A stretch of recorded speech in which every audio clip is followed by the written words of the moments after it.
Does your metabolism suck? Are you sick and tired of being sick and tired? Do you want off the diet roller coaster? Do you wish there was a simple solution to get you healthier, smaller, and have more energy? Hi friends, I'm Jolene, a nutritional therapy practitioner, a wife, a furry guardian, and non-bendy yogi. Like you, I spent years chasing skinny instead of health, until I finally learned there was more to getting healthy and smaller than just eating less and moving more. Welcome to Holistic Health Made Simple podcast, where I share all the tips, tricks, and science to set you free from the overwhelm of diet culture and the frustration with the ever-changing health rules. I go beyond the calorie and diet dogma to equip you to be healthy through simple changes to real food, mindset, and lifestyle. Are you ready to learn how to tailor your journey to you and your current health for solutions that are broken down into simple steps to make it easier to implement? Results that are undeniable, like more energy, improved mood, better sleep, and fat loss? This is the podcast for you. Pop in those headphones, take a deep breath, and let's get healthy. Hey guys! Metabolic health. When I say that, what do you think? Do you even know what it means? I'm pretty sure you've heard it, especially if you've been paying attention in the health and wellness space for the past few years. Everybody's screaming the importance of being metabolically healthy. But do you actually know what that means? Did you take the time to dive in and figure out what you should be looking at to see if you're on the path to being metabolically healthy? Or do you have any clue what to look at? And that's what I'm going to kind of point out today is we're going to go through the markers that we should be looking at. And we can actually look at these ourselves and see that we're on the right path to getting metabolically healthy. For years, we keep being told that your weight equals your health, when in reality, your weight is a small factor in your health. You can't tell from the outside what's going on the inside, and our health truly is based on what's going on the inside, not the outside. So while we're always chasing numbers of thinness, you may be missing the mark on getting healthy. You know, there's a lot of thin people that are not metabolically healthy. So what are these markers and what are you supposed to be paying attention to so that you can figure out a path to getting metabolically healthy? Because when you're metabolically healthy, your immune system's working stronger and it helps you get through cold and flu season. That's just one bonus, but it also keeps you on the up and up of being healthy long term, fighting off chronic diseases, and that's important. So what are these markers? Let's dive in. You're not going to be totally surprised when I start going through these markers, but the very first marker we're going to look at is blood glucose. You need to have stable blood glucose or stable blood sugar, however you like to call it, with absolutely no medication. Your glucose numbers need to be in the right zone without rapid spikes and super high spikes and rapid drops and very low drops. Like if you get very low blood sugar and very high blood sugar, they're both as bad because that's a sign that you have a problem with insulin. The reason why, and we're going to get into the next marker, but you want to have stable glucose and stable blood sugar levels. Now, some spikes here and there are okay. We just don't want to have these rapid spikes or these long-lasting spikes where our insulin isn't pulling it back in quickly enough. We want to make sure that we're controlled and we're eating foods that give us stable energy, stable glucose, so that we can get healthy in that area. And the reason why would be our marker number 2, which is stable blood pressure. That's with no medication. We want stable blood pressure in the optimum range on no medicine. You see, our blood pressure is controlled by our kidneys. The kidneys are affected most by glucose and insulin because they tell your kidneys to release salt or retain salt, and we want to make sure that our kidneys are functioning properly. Your kidneys are constantly striving for this balance of sodium to potassium. If the kidneys need to retain sodium, it will excrete potassium, which will lead to an increase of blood volume. An increase in blood volume increases your blood pressure. The kidneys also regulate the blood pressure by regulating the amount of water that's excreted due to urine. High blood sugars make you excrete a lot of urine, which then affects your blood pressure. So when the blood pressure is low, The kidneys then start conserving water, which leads again to an increased blood volume and then an increased blood pressure. They're very intertwined. Your glucose and your blood pressure are very intertwined. So we want to get them both stable without any medication. We want to balance our sodium to potassium. You don't need to fear sodium, but when you move to a whole foods diet, you might need to add more sodium actually in because you're not getting it. Processed foods, when they say that we eat so much sodium, it's because processed foods have a lot of hidden sodium in it. A lot of the preservatives are sodium based, so it raises the sodium levels in those foods. So when we start moving away from processed foods and into whole foods, you have to start paying attention, making sure you're getting in enough salt. And when I say salt or sodium, I'm talking about a good clean source, not table salt that's full of additives. Try a good Himalayan salt, which has also other minerals, a sea salt, Redmond's real salt, all of that. Redmond's real salt actually comes from a Dead Sea. So a lot of those have other minerals as well, but it'll help boost your sodium intake and find the right balance for you. And each one of us will be different. There is no standard needed amount per person. Like it's a general rule, but some people need a lot of sodium and some people need a little to get their blood pressure maintaining just right. So don't think that if you have an excessive amount of salt, all of a sudden your blood pressure is just going to spike because of it. That's not always how it works, especially if you're trying to maintain a proper amount of hydration. So the third marker is cholesterol. More specifically on the cholesterol, we want to look at triglycerides and HDL. We want low triglycerides and high HDL, but what we're also looking at is the ratio between the two. So a little backlog on what cholesterol is. Your HDL is a high-density lipid protein. What it does is it shuttles cholesterol out of the cells. Then you have LDL, which is a low-density lipid protein. And that's job, it's a protein that shuttles the cholesterol into the cells. So why we want higher HDL than most people have is because we want to make sure we're getting enough of the cholesterol out of the cells rather than just getting it shuttled in. So there's a lot of ratios that doctors look at, and they're more and more, like the last time I went to my doctor a few years ago, she was specifically only looking at triglyceride to HDL. Now, we want to focus on the HDL to triglyceride ratio. And how do you figure that out? This is something you can take from your blood test from your doctor. Your doctor's running your lipid panel anyway. So you're going to get a triglyceride, you're going to get an HDL, you're going to get an LDL, and you're going to get a total, and you're going to get a total with something You need to just specifically focus on your triglyceride and your HDL first. First and foremost, before you freak out that your cholesterol is too high, you're going to look at those two numbers. You're going to take your triglycerides and divide it by your HDL. What you're looking for specifically is a number that's 2 or less. According to mainstream doctors and what they're looking for, that's what they're looking for. So if it's 2 or less, and your LDL might be a little high, they probably won't even bring up a statin at all because your triglycerides are low enough to your HDL to be out of that risk of a cardiovascular event. Because LDL alone is not a good predictor of a cardiovascular event. We can go into that on another day. Talk to your physician, do your own research as well. Don't just take my word, but this is what we look at. And from a functional standpoint, when you take that triglyceride and you divide it by your HDL, functionally, what I like to see is 1 or less. That takes some work to get there, but your triglycerides are primarily made from carbohydrates. So we start reducing some of the simple carbohydrates to get those triglyceride levels down and increasing exercise at the same time. Both of those will work hand in hand to get those numbers a little bit better. But so again, just to recap the cholesterol point of it, you want low triglycerides and high HDL, and comparatively, you want to make sure that your triglycerides is no more than 2 times your HDL. The next point is where it gets tricky, because it is called a healthy body weight, because I don't know what else to call it. But it's more importantly, it's where maybe some of your excess weight might live versus just having some excess weight. Like I said at the beginning, you don't want to be morbidly obese.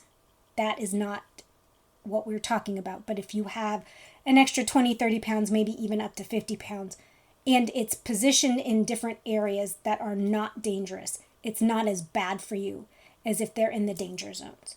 So what I mean is we want to look at your waist circumference.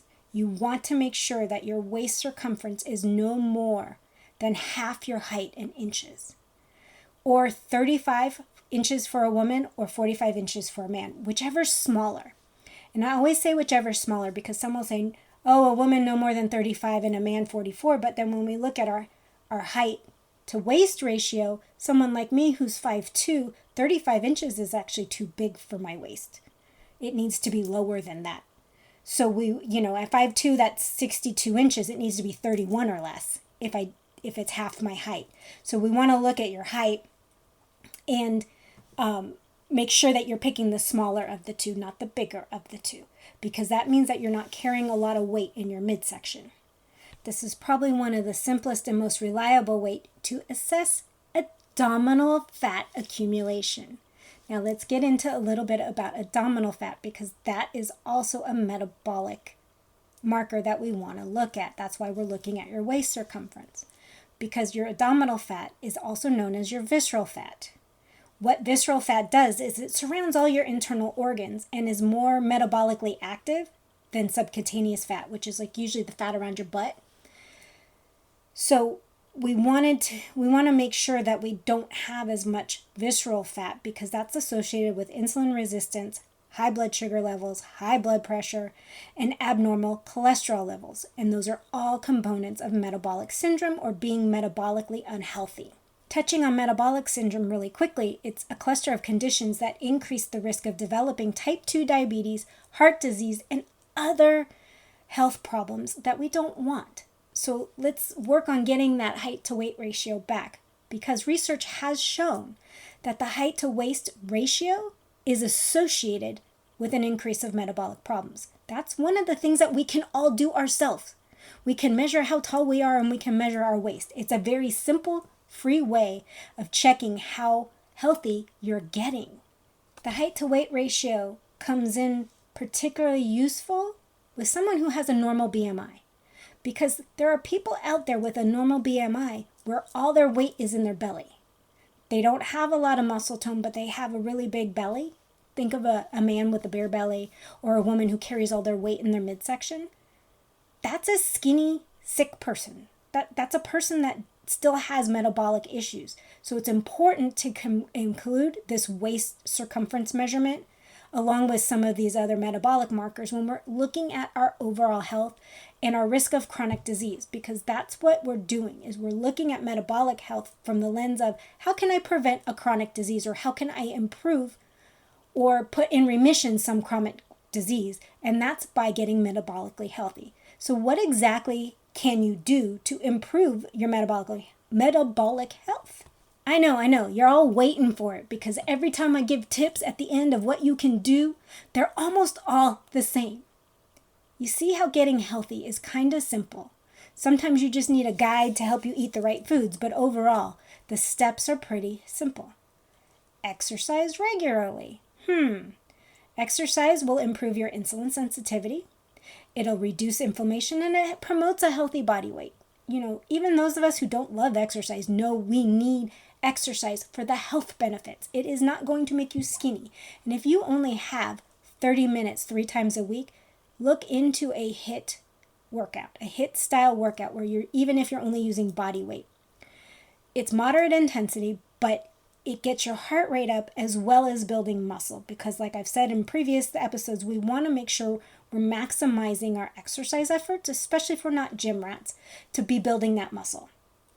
The next thing to do would be eat a balanced diet that is anti-inflammatory. And that's tricky because each one of us might have different triggers of what's inflammatory for us, but we want to generally look at foods that are known to be anti-inflammatory and cut those out, inflammatory, and cut the inflammatory foods out off the bat, and then add them in slowly to see how you react to them. We also want to gear our diet to being controlling our glucose. We don't want heavy spikes. Blunt the spikes. Go back to the glucose spike episode. Learn how to blunt those glucose spikes. We want to promote healthy glucose and insulin control. Oh wait, here's another one. Get enough sleep. Good quality sleep. Chronic sleep deprivation has been linked to not only insulin resistance, but it's been linked to weight gain and other metabolic problems. So again, here's sleep. Aim to get good quality sleep. Oh wait, here's another one. Manage stress. I know I sound like a broken record when I go through my tips, but managing stress. Chronic stress, again, leads to elevated cortisol levels, which lead to metabolic problems. Heart disease, blood pressure issues, glucose issues. So we want to make sure we are managing our stress. If you smoke, quit smoking. Smoking's been linked to not only insulin resistance, but type 2 diabetes, as well as some other metabolic issues. So again, smoking, getting rid of it, it's difficult, it's hard, I get it. If you do have an addiction, either find someone who can help you break that addiction. Getting in enough amino acids helps with addiction. When you're trying to break it like yourself, like if you quit smoking, try to up your protein and up your amino acids. That helps the brain deal with the loss of the addiction. Don't worry about weight loss at that point. Just make sure you're getting in a well-rounded meal. Well, the next tip's a little bit of a no-brainer as well. It's limit alcohol consumption. We know that if we overindulge in alcohol regularly, it leads to high blood pressure. It can lead to metabolic problems, insulin resistance, and excess weight. Let's be honest. That's where the term the beer belly came from. We don't want fat depositing in our midsection, so we want to limit our alcohol consumption. 1 drink per day, maybe once or twice a week. Limit it to special occasions, people. We don't need to be drinking every day, especially if you're on a weight loss journey. It can stall you out. It is not beneficial. So leave the alcohol for special occasions, the weekend, maybe a night out. You're an adult. You do what you think is best for you. No judgment. You just need to know where it can lead when it comes to metabolic health, especially if you've been battling colds over and over again. Get that alcohol out of you for a while. Let your body heal. Let your immune system build back up because, again, alcohol is not really great for the gut. So that's another factor in the immune system. And then lastly, of course, maintain a healthy weight. You know, we can only do what we can do, but excess body weight, especially around the midsection, is a major risk for metabolic problems, especially around the midsection. And people, you cannot just go do tons and tons of sit-ups and crunches and ab work and think that that's going to get rid of your problem. Body weight is distributed in certain ways depending on why you're gaining it. So it's time to look at the whole picture, start eating healthy, moving more, and then the fat will come off everywhere, including the midsection. But if you're gaining it mostly in your midsection, it's because there's metabolic issues and you need to address those. So to sum it all up, my tips are pretty much the same. Eat a healthy diet, move your body, get some sleep, manage your stress, and do your best to get to a healthy weight. And a healthy weight isn't necessarily what the doctor tells you it is, what your high school weight is. It's a healthy weight for you. It's a weight you can maintain. It's a weight where you're not having bad metabolic numbers like we talked about. Your blood pressure's under control, your glucose is under control, your lipid panel's under control. Those are the things we want to look at. And if you're at a normal-ish weight, even if you have a little extra, if it's not in your midsection, you're okay. Yes, you can strive for your high school weight, but don't kill yourself to do it. Live your life, enjoy your life, but get metabolically healthy. It will save your life. On that note, friends, I'll see you next time. Bye. Thank you for joining me today. I hope you enjoyed the episode and it provided value that you can take into your own health journey. I would be incredibly grateful if you could help spread the word. Share the podcast with others that will find the information as helpful as you did. It's through your support that I continue to grow and bring you more amazing content. If you have a spare moment, I would truly appreciate it if you could leave a review. Your feedback means the world to me, and it also helps others discover my show. I read every review and take your suggestions to heart, so please don't hesitate to let me know what you think. Remember, you can stay connected with me by following me on Instagram or visiting the website at holistichealthmadesimple.com. I love hearing from our listeners, so feel free to reach out and share your thoughts, ideas, and even suggestions for future episodes. Once again, thank you for being part of my community. Together, let's keep spreading the knowledge, inspiration, and great conversations. Until next time, have a blessed day.